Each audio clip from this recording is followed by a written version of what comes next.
Querido Deus, Pai Santo que estás nos céus, nós te louvamos.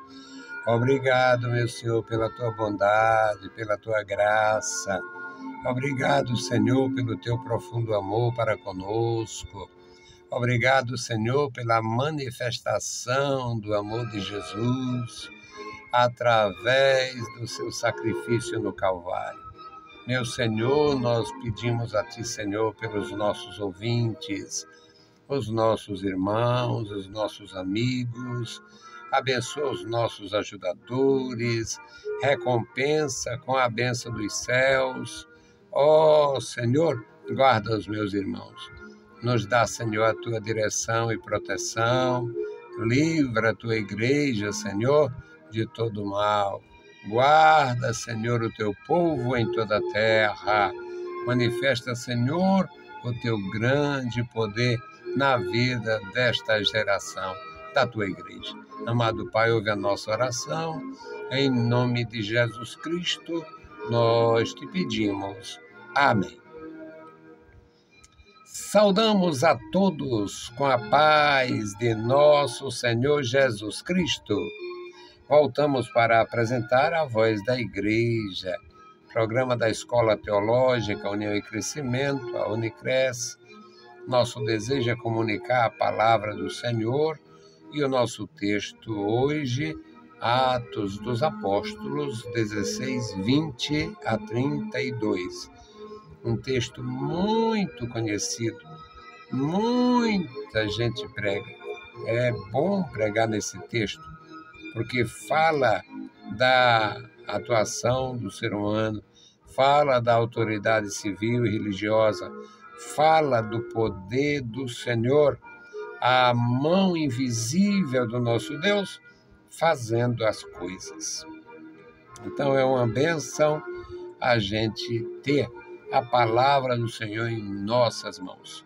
Atos 16, 20 até o 32. E apresentando-os aos magistrados, disseram: estes homens, sendo judeus, perturbaram a nossa cidade e nos expõem costumes que não nos é lícito receber, nem praticar, visto que somos romanos. E a multidão se levantou unida contra eles. E os magistrados, rasgando-lhes os seus vestidos, mandaram açoitá-los com varas. E, havendo-lhes dado muitos açoites, os lançaram na prisão, mandando ao carcereiro que os guardasse com segurança, o qual, tendo recebido tal ordem, os lançou no cárcere interior e lhes segurou os pés no tronco. E perto da meia-noite, Paulo e Silas oravam e cantavam hinos a Deus, e os outros presos os escutavam. E de repente sobreveio um tão grande terremoto que os alicerces do cárcere se moveram, e logo se abriram todas as portas, e foram soltas as prisões de todos. E, acordando o carcereiro, e vendo abertas as portas da prisão, tirou a espada e quis matar-se, cuidando que os presos tinham fugido. Mas Paulo clamou com grande voz, dizendo: não te faças nenhum mal, que todos aqui estamos. E pedindo luz, saltou dentro e todo trêmulo se prostrou ante Paulo e Silas e, tirando-os para fora, disse: Senhores, que é necessário que eu faça para me salvar? E eles disseram: crê no Senhor Jesus Cristo e serás salvo, tu e a tua casa. E lhe pregaram a palavra do Senhor e a todos os que estavam em sua casa. Louvado seja o bendito nome do Senhor. Querido Deus, Pai que está nos céus, nós lemos a Tua palavra, pedimos a Tua graça. Ó Senhor Todo-Poderoso, olha para nós. Abençoa os meus irmãos. Dá, meu Senhor, a graça e a compreensão do amor profundo encontrado, revelado em nosso Senhor Jesus Cristo. Nós te louvamos, ó Deus, pela vida. Manifesta o teu grande poder.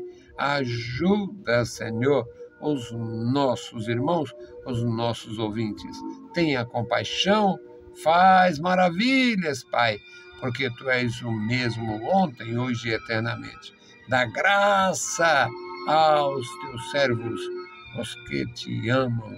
Ó Deus da graça, ajuda, Pai, cada um dos meus irmãos. Em nome de Jesus Cristo, nós te pedimos. Amém. Meus queridos irmãos, a mensagem lida, o contexto desta leitura que fizemos é a história de Paulo com Silas, levando a mensagem do Senhor no meio gentil. Eles estavam levando a palavra, pregando a palavra, e existiam muitas perturbações. Eles estavam indo para a oração, eles estavam pregando sempre que tinham oportunidade, e eles passavam indo, passavam voltando, e tinha uma moça que era médium, ela era pitonisa. Uma médium, uma pitonisa, dava lucro a essa história do João de Deus, iniciada lá no Jardim do Éden, com a serpente falando, e se mantém até hoje. O que aconteceu? Eles passando, e uma mulher, uma jovem, que tinha um espírito de adivinhação, era uma pitonisa. Pitonisa vem de piton. Piton é a serpente, ou seja, os ímpios não têm a menor dificuldade ou interesse de esconder suas relações com Satanás. Muito embora não acreditem nas nossas relações com Deus. Não acreditam que Deus possa falar conosco, e muito menos que nós possamos falar com Deus. Mas eles falam com o diabo, eles querem que as pessoas escutem o diabo, e eles se identificam assim. Pitonisa vem de piton, serpente. E a moça, apesar dela não ser chamada de pitonisa, mas era um ofício. Aquela moça, aquela jovem, tinha um espírito de adivinhação. O versículo 16 do capítulo 16 diz isto, e dava lucro, dava grande lucro aos exploradores dela. E Paulo passando lá com Lucas, aí Satanás lançava um elogio. Estes homens são anunciadores do caminho da salvação, são grandes servos de Deus. Estes homens são importantes, são homens que servem o Deus Altíssimo, são grandes homens de Deus. Aí o Paulo repreendeu aquele demônio. Ela fez isso muitas vezes. Eles passando ali eu via. Mas um dos dias, Paulo disse ao Espírito: em nome de Jesus Cristo te mando que saia dela. Saias dela. Na mesma hora, o demônio saiu e a moça ficou igual aos outros. Não adivinhava mais nada, não tinha mais lucro e tal. Aí veio a perturbação, a acusação, e eles foram levados aos magistrados, onde eu comecei a leitura em Lucas 16, em Atos 16, 20. Então aqueles homens foram acusados. E a acusação, por incrível que pareça, a acusação era verdadeira. A acusação: estes homens, sendo judeus, perturbaram a nossa cidade e nos expõem costumes que não diz respeito a nós. Nós somos romanos, não somos judeus, temos nada com eles, temos nada com o judaísmo. Nós somos cidadãos romanos. Então, a acusação procedia. Estes homens são judeus, perturbam nossa cidade, nos pregando costumes que não são para nós romanos. Por incrível que pareça. Era verdade. Eles estavam pregando redenção, salvação, transformação pelo poder do Evangelho. A multidão se levantou unida contra eles. Os magistrados entenderam que eles não deviam estar ali evangelizando. Na verdade, ninguém sabia nesta palavra evangelização. E os magistrados decidiram, rasgaram as vestes deles, e mandaram que eles fossem açoitados com vara. Açoitados com vara. O texto não detalha, mas podia ter sido apenas uma surra grande. 40 varadas. 40 varadas nas costas. Muitos daqueles homens morriam depois de alguns anos em consequência da surra, porque eles batiam na região lombar e muitos desenvolviam infecções, nódulos, problemas renais. Era sério demais. Aí mandaram açoitar. O texto não diz se foi uma surra de 40 ou algumas de 39. Aí, porque quando o sujeito era condenado a uma surra, ao espancamento, e ele recebia 39, ele ficava torcendo para que o sujeito batesse a outra, porque 40 era uma única vez. Se desse 40 chibatadas, 40 varadas, o sujeito só podia ser açoitado uma vez. A não ser que houvesse outra queixa, outra coisa e outra audiência. Mas por aquela audiência ele só podia ser açoitado uma vez de 40 chibatadas ou uma série de 39. Era, às vezes, dependia de muitos.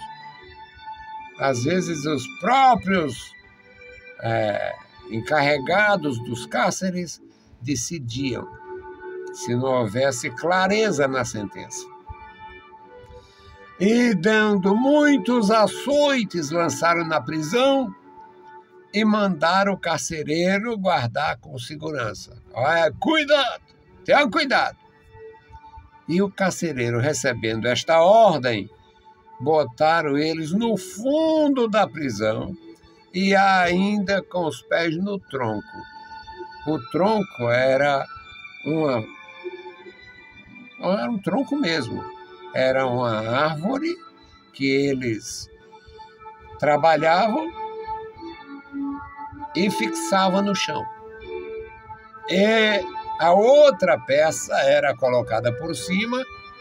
Quando botava ali os presos pelos tornozelos, e esses presos ficavam naquela posição terrível, sofriam demais.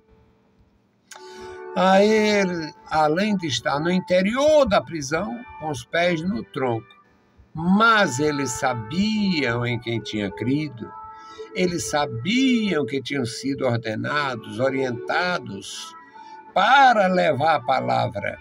E eles, no lugar de chamar o carcereiro de filho da coisa, eles cantavam. No lugar deles praguejar a autoridade, o magistrado, eles cantavam, estavam louvando a Deus. Eles podia não ter acontecido nada naquela noite, mas eles estavam louvando a Deus, mostrando que tinha paz. E ficaram no tronco, perto da meia-noite. Paulo e Silas oravam e cantavam hinos a Deus. E os outros presos, no mínimo, surpresos. Aqui o cara entra e diz muitas palavrões. Toda a vida o homem soube espraguejar. Alguns tinham cuidado, medo. Tem uma curiosidade. O Saul, apesar de desviado, quando ele viu que o filho dele e o Davi tinham muita afinidade, que hoje os malignos dizem que é porque os dois eram viados. Coisa do Satanás mesmo, os filhos do diabo. Os filhos do diabo. Defende a imundície com unhas e dentes. Mas, quando quer acusar alguém, chama do que eles são. Quando o Saul descobriu que o Jonatas tinha um pacto com o Davi, aí o Saul vai anarquizar com o próprio filho, mas não chama ele de filho da coisa direta. É um esforço danado, um rodeio danado para chamar o Jonatas, o príncipe Jonatas, de filho da coisa. Então, na época, tinha alguém que abria a boca e praguejava com a maior facilidade palavrões diferentes do nordestino, é claro, mas faziam estremecer. Mas o Paulo e o Silas oravam e cantavam, e os outros presos escutavam e deveriam estar admirados. Que presos estranhos! No lugar de chamar a mãe do carcereiro daqueles nomes, estão cantando. No lugar de rogar praga no magistrado, que mandou dar uma sova neles, estão louvando a Deus, o Deus deles. Aí, houve o terremoto. O versículo 26 diz que houve um terremoto localizado só para chacoalhar a prisão. Não caiu uma viga. Não tem nada ali que diga que caiu uma viga, morreu alguém. Não! Foi uma definição divina para abrir as portas, abrir as prisões. Abriu as portas da prisão e foram soltos daqueles que estavam no tronco e tudo mais. Houve solturas milagrosa. Era a manifestação do poder de Deus. Abriram-se todas as portas e foram soltas as prisões de todos. Abriu-se tudo. O carcereiro acordou atordoado. Quando viu as portas abertas, quis se matar. Aí o Paulo diz: não faça isto. Nós estamos aqui. Aí ele pediu iluminação, providenciaram a iluminação. Ele entrou tremendo, se ajoelhou, se prostrou e perguntou: o que fazer? O que fazer? O que é preciso fazer para me salvar? A mensagem de Deus. Aí eles disseram: crê no Senhor Jesus Cristo, será salvo tu e a tua casa. Hoje tem gente pregando isso para obrigar Deus a salvar quem não quer. Tem nada a ver. Era um milagre, ia ser realmente completo, porque a família dele ia se render. E eles pregaram a palavra do Senhor a todos os que estavam na casa do carcereiro. Na continuação, tem o batismo, tem maravilhas, porque é assim que Deus faz. Quando alguém obedece. Paulo tinha sido chamado por Deus. Paulo tinha sido enviado por Deus.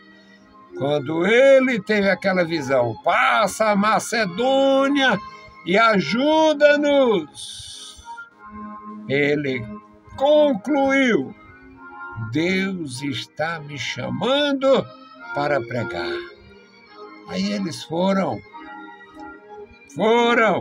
e dali é que eles foram para Filipos e tiveram essas experiências tão profundas. Que Deus nos abençoe, nos guarde, nos ajude, nos ensine a fazer a sua obra e a estar na inteira dependência. Não é fácil nos dias de hoje, mas é possível. Vamos orar, vamos interceder pelos nossos irmãos que estão também na missão. Bendito Deus, Pai querido, Pai santo que estás nos céus, nós te louvamos.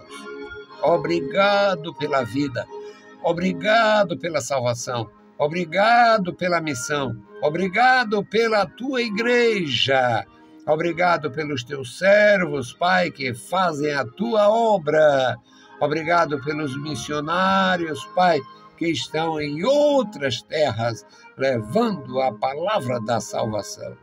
Abençoa e guarda a tua igreja, Senhor, de uma forma poderosa. Aqui está o memorial da oração. Ó Deus, suplicamos a ti, meu Senhor, pelos nossos irmãos, crianças, jovens, adultos, casados, solteiros, anciãos, idosos, doentes. Ó Deus, abençoa cada um. E os que estão cheios de vigor e de graça, fazendo a tua obra, dá, Senhor, a perseverança. Querido Pai, ouve a nossa petição. No poderoso nome de Jesus, nós te pedimos. Amém. Saudamos a todos com a paz de nosso Senhor Jesus Cristo. Se o Senhor permitir, a gente volta. Deus os abençoe. Leiam a Bíblia Sagrada e a graça de nosso Salvador repouse sobre vós. Amém.